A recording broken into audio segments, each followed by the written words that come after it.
Sources close to Cowboys defensive lineman Greg Hardy say that Hardy will challenge a ruling that imposes anything more than a 2-game suspension against Hardy for violation of the personal conduct policy. Under the version of the policy that was in place at the time Hardy allegedly engaged in domestic violence, the standard penalty for a first offense of that nature was a 2-game suspension without pay. Hardy and the NFL Players Association contend that the NFL applied new rules retroactively to Hardy and that the Hardy suspension should be only 2 games based on the rules in place of when the conduct occurred here. So, Kate, how should the league handle this? You know, I feel like I'm like Skip or Stephen A right now, taking a deep breath before they like launch into a 10-minute soliloquy. But, you know, I think we've heard a lot on media and sports media where someone will start a statement by saying, now I don't condone that behavior, and then the rest of the argument often has nothing to do with condemning the behavior, in fact. So I think when you use that tagline at the start, then a lot of times the rest of your argument should follow suit. And I think my problem here with Greg Hardy stating that he doesn't want any more than 2 games, to me reflects that maybe there hasn't been enough reflection by him on his behavior. I think if you look at Ray Rice, we ran a piece on ESPNW that Jane McManus wrote about how, like, Ray Rice deserves another shot in the NFL because he went through counseling. He admitted his mistake. He said what I did was wrong. So my argument is not, I don't think Greg Hardy deserves a second chance or he shouldn't play in the NFL again. I just think when all of his communication has been to this point, here's what I'm not going to accept. Here, I don't want to miss more than this. He has yet to miss $1 of NFL pay to this point since he was paid for all of the previous year. So my issue is all he's communicated to us is that he doesn't accept responsibility. I mean, he agreed to a settlement with the alleged victim, and that's how the charge was dismissed, and we all know that. So at what point has he taken responsibility?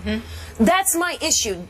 Can I name you a number of games that feels right? Sure, I could give you 6, 8, that feels right. I don't know. What would feel right is if he accepted responsibility. So what should the league do?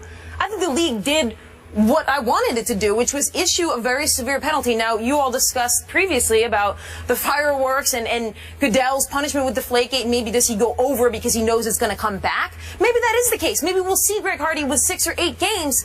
And that will, but I don't know what feels right. What would feel right to me is if Greg Hardy took responsibility in some way that was public and made sense. So there's a theme for your and my disagreement throughout the day, and that is feel versus what is written down. I don't know what feels right either. You point out that condoning or condemning behavior should be separate or should follow with whatever punishment. What I would say is they should be separate. There's a reason we have a guilt phase and a sentencing phase in criminal trials. We can look, and we should look, at what Greg Hardy allegedly did and say that is horrendous. That is terrible behavior, and we must condemn it in the strongest terms. However, when you move to sentencing, you have to follow the letter of your law. And the letter of the law, when Greg Hardy violated his contract and violated the NFL's policy, was 2 games. You can't go back after the fact and say, I feel like giving you 10 games. Because once you're in that realm, it could be, like to your point, Kate, it could be 6, it could be 8. Why 10? What's 10 have to do with anything except our collective feeling? To our argument earlier, Roger Goodell cannot follow collective feeling. You have to follow the law, the contracts, the CBA that you signed your name to, and that dictates 2 games.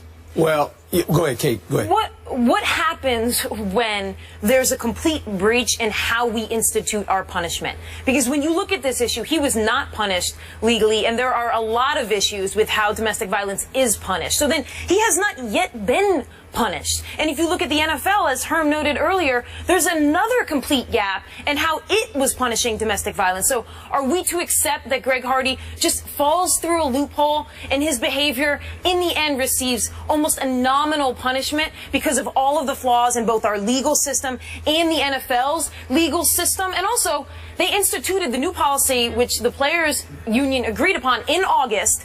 He supposedly agreed to this settlement with this woman months later. There is some overlap there with how he engaged improperly, possibly, in this situation. Just a short answer to your point. You know what you do is you fix the law. You fix the CBA. You fix the rules. And they have. It will no longer be 2 games, but you can't change the timeline. Both of you make good points, especially when you sit here and you look at how he's conducted himself compared to Ray Rice. He has no responsibility. There's no remorse. But here again, he sits in a situation where he understands and his lawyers understand these were the rules before.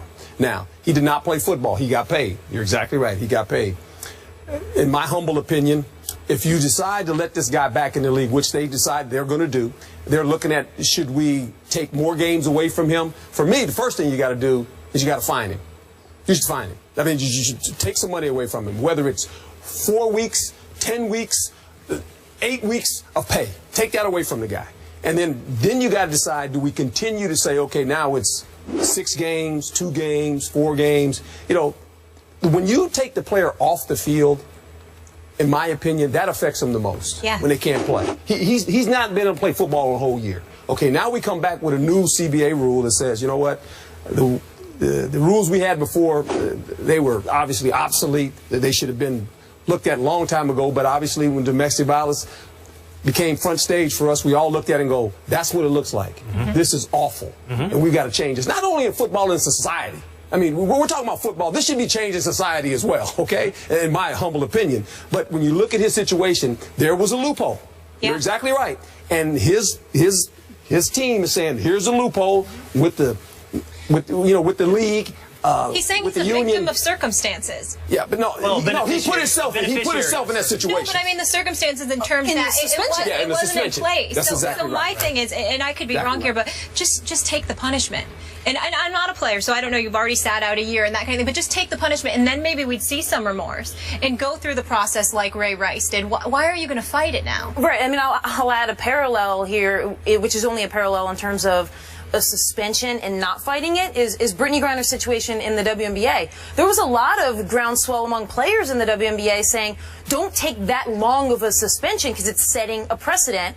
She was never going to fight that because she accepted responsibility, did not want to put herself in the position to be seen to be fighting a suspension for behavior that she truly felt bad about and wanted to receive counseling, and she didn't want the optics of that to make it seem like she wasn't taking responsibility. And that was the situation in the WNBA. So you're right, when it comes to Greg Hardy, we can talk about legally, loophole, whatever, but if you want to talk about the optics of does he take responsibility, continuing to fight this shows me that there's very little responsibility being taken. You know, as to what his punishment should be and what his behavior should be, I just simply can't indulge that.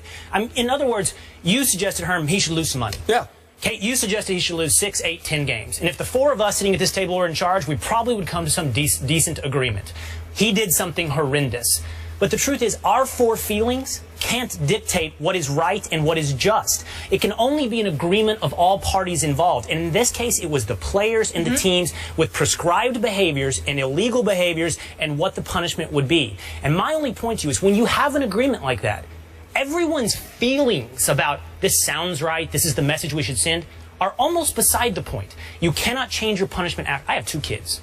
You cannot change the punishment after the fact. So you're saying 2 games. You will not get the behavior you want. If I tell my son, if you do that, you're going to timeout, and he does it, but I decide I'm going to spank him for that instead, I promise you, he will feel the injustice. So you think and he will not correct his behavior. I think it has to be 2 games. I don't feel it should be anything. Because that's what it was. It has to be 2 that was games. the rule at the time. That was the rule at the time. So do you think it should also be 2 games, or now that we've instated these better rules, do we go by the new policy? You know, I look at it this way. They've taken him off the field for a whole year. Now, whether you say 2 games, well, then people are going to say, well, why is it 2? Why shouldn't it be 4? Okay, then we get back into it because the rules before said it was 2. You know, I know this. A lot of people are upset in the fact that, you took him off the field, but he still got paid. You know, a lot of people looking at it and say, well, you paid the guy for an injustice, and he still got his salary. He missed games, but you didn't do. So, you know, I'm looking at, well, take some money away from the guy because he's already left the field. He couldn't play football. You're saying the suspension, in effect, has already been served. Yes. But now take some money. Take some money from the guy. Because it's a full year, Yeah. and then they should It's a full reach year. into his pocket. I get reach what into you're the saying. pocketbook now. Say, we're going to get you on both sides. Been way more you're than not 2 going to all of a sudden games. just miss 2 games. Right. You've been paid for 16 that you didn't play. No, that now you're going to miss makes 2, and we're only going to take 2 games salary from you? No. Yeah. No. That's not right, in my opinion. But I'm not, I'm not the commissioner. I mean, I will add, though, that there's a difficult nature of trying to change the justice system. When you're saying society or the NFL, the pressure came from the society, but when there is the rift there between what the punishment should be and what it is in our society, and then when you say, we'll change that, and then you see who's making the laws and who's fighting to make those laws, and it's oftentimes men too there. So there's a lot of layers there to just changing it, where sometimes you have to at least have the discussion and bring some feelings into it to move the conversation forward, so that some of the lawmakers then will change some of these things. But it's not as simple as like, oh, well then change the law, because there are so many more issues wrapped up in that. So sometimes having the conversation does move us maybe toward more concrete issues. Absolutely. And I would just say sometimes people use their feelings about what the punishment to be as a placement for how much they hate domestic violence. In other words, I really don't like domestic violence, so I want his punishment to be banishment forever. That doesn't make sense. You can condemn the behavior with all your sense of being and also say, but this is what the punishment's supposed to be because this is what they agreed upon. You can hold both of those opinions. One thing I do want to say moving this forward, because the NFL was writing my checks about 6 months ago, and this is absolutely egregious, but they are doing a lot, and they know that they didn't handle this properly to deal with domestic violence and try to put in the right protocols, and we went through a lot of training, and I do have to respect and give them kudos to that, and trying to handle it. We know things weren't handled properly before, but moving forward, and this is one of the things that happened prior to trying to... Well, we're aware of what it looks like, and I think we've known domestic violence has gone on in this country. Not just by athletes. And we saw a face of it, and it was ugly. Yeah. And I'm glad the league has stepped up, decided to look at their policy and say, you know what, these are way overdue. We need to become better at this, and we need to go into the forefront of this to make a statement, not only just to our society. Hey, this cannot be tolerated by any stretch of the imagination. All right, we'll leave it there. LeBron, meanwhile, locked into Cleveland for at least one more season. So how many more will he actually play in Cleveland, though? That's the debate coming up next. Is that it for Herm? Get out.